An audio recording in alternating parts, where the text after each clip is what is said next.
Bismillahirrahmanirrahim. Assalamualaikum warahmatullahi wabarakatuh. Alhamdulillahi Rabbil Alamin. Segala puji hanya milik Allah Subhanahu wa Ta'ala yang masih memberikan kita nikmat iman, Islam, dan kesehatan hingga hari ini. Salawat serta salam semoga selalu tercurahkan kepada junjungan kita, Nabi Muhammad sallallahu alaihi wasallam, kepada keluarga, sahabat, dan seluruh umatnya hingga akhir zaman. Allahumma salli ala Sayyidina Muhammad wa ala ali Sayyidina Muhammad. Sahabat beriman yang dirahmati Allah, semoga hari ini kita semua selalu berada dalam lindungannya, diberikan kelapangan rizki, diampuni dosa-dosanya, serta dipanjangkan umurnya dalam keberkahan. Amin ya Rabbal Alamin. Pernahkah kita merenung dan bertanya kepada diri sendiri, mengapa hidup terasa begitu sulit? Mengapa rizki seolah menjauh, padahal kita sudah berusaha dengan sungguh-sungguh?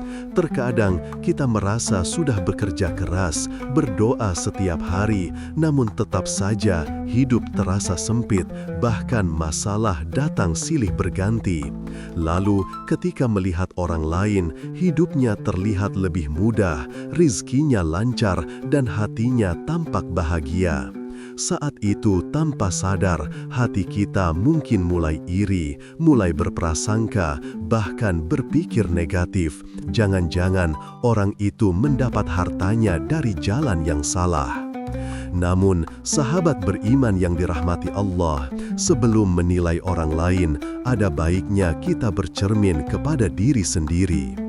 Bisa jadi bukan karena Allah tidak adil, tetapi karena ada sesuatu dalam diri kita yang menghambat datangnya rizki. Sebab Allah tidak pernah menzalimi hambanya. Dalam Al-Quran, Allah Subhanahu wa Ta'ala berfirman, sahabat beriman yang dirahmati Allah, rezeki sejatinya adalah anugerah dari Allah Subhanahu wa Ta'ala yang datang bukan semata karena kerja keras, tetapi karena kasih sayang dan keberkahan darinya. Namun terkadang, tanpa kita sadari, ada perbuatan-perbuatan yang membuat rezeki itu menjadi sempit. Bukan karena Allah pelit, melainkan karena diri kita sendiri yang menutup pintu-pintu keberkahan itu. Salah satu hal pertama yang dapat menghambat rezeki adalah syirik, yaitu menyekutukan Allah Subhanahu wa Ta'ala, baik secara terang-terangan maupun di dalam hati. Syirik bukan hanya menyembah berhala, tetapi juga bisa berupa keyakinan bahwa benda, tempat, atau seseorang bisa mendatangkan rezeki tanpa izin Allah. Misalnya, kita percaya bahwa suatu jimat membawa keberuntungan, atau bahwa seseorang menjadi sumber utama datangnya rezeki kita. Padahal, semua itu hanyalah perantara. Allah Subhanahu wa Ta'ala berfirman dalam Al-Quran, "Wa ma bikum min ni'matin faminallah."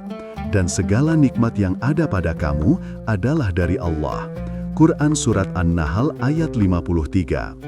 Ayat ini menegaskan bahwa rezeki hanya datang dari Allah.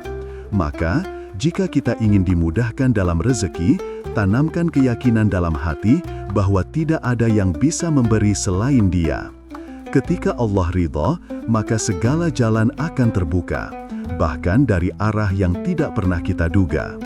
Kemudian, penyebab lain yang membuat rezeki terhambat adalah lalai dalam menunaikan sholat. Banyak di antara kita yang terkadang masih menunda sholat atau bahkan meninggalkannya. Padahal, sholat adalah tiang agama dan penghubung langsung antara hamba dengan Tuhannya. Ketika sholat kita Sahabat beriman yang dirahmati Allah, setelah kita memahami bahwa syirik, lalai sholat, dan durhaka kepada orang tua bisa menjadi penghalang rizki, kini kita lanjutkan pada hal-hal lain yang juga sering terjadi dalam kehidupan sehari-hari, namun tanpa kita sadari membuat rizki menjadi sempit.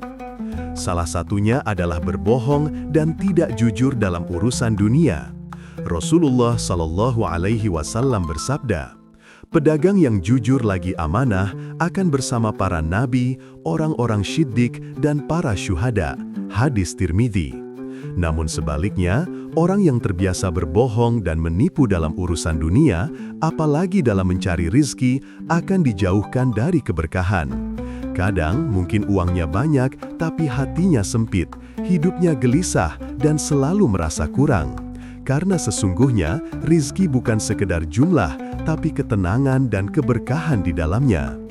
Lalu penyebab berikutnya adalah memutus silaturahmi. Dalam sebuah hadis, Rasulullah SAW bersabda, "Barang siapa yang ingin diluaskan rizkinya dan dipanjangkan umurnya, maka hendaklah ia menyambung tali silaturahmi." Hadis Bukhari dan Muslim. Hadis ini sangat jelas sahabat beriman, kadang hanya karena kesalahpahaman kecil kita memutus hubungan dengan saudara atau teman. Padahal bisa jadi dari hubungan itulah Allah ingin mengalirkan rizki kepada kita. Maka jangan biarkan rasa gengsi atau marah memutus tali kasih yang telah Allah perintahkan untuk dijaga. Hal lain yang juga perlu kita waspadai adalah malas bekerja dan tidak mau berusaha.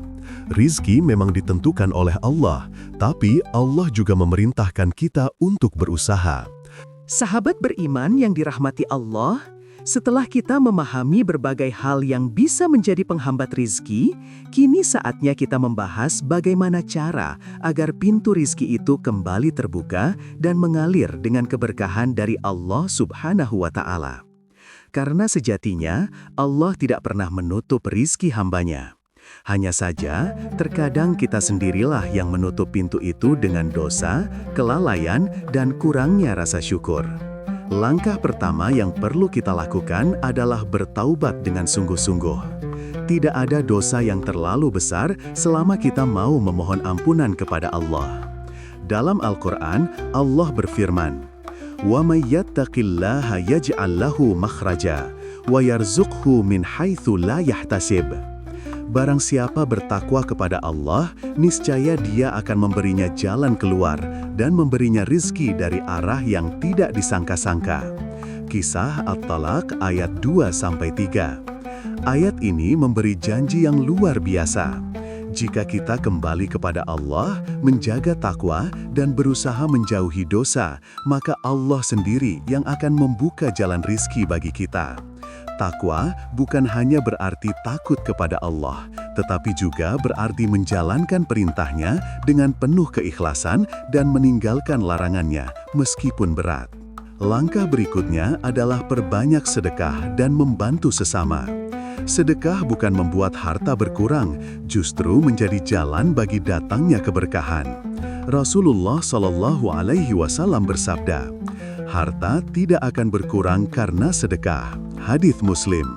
Ketika kita memberi, Allah akan menggantinya dengan yang lebih baik, baik dalam bentuk rizki materi maupun ketenangan hati. Sedekah bisa berupa uang, tenaga, bahkan senyuman yang tulus kepada orang lain. Selain itu, jangan lupakan doa dan istighfar. Nabi Nuh alaihi salam berkata kepada kaumnya,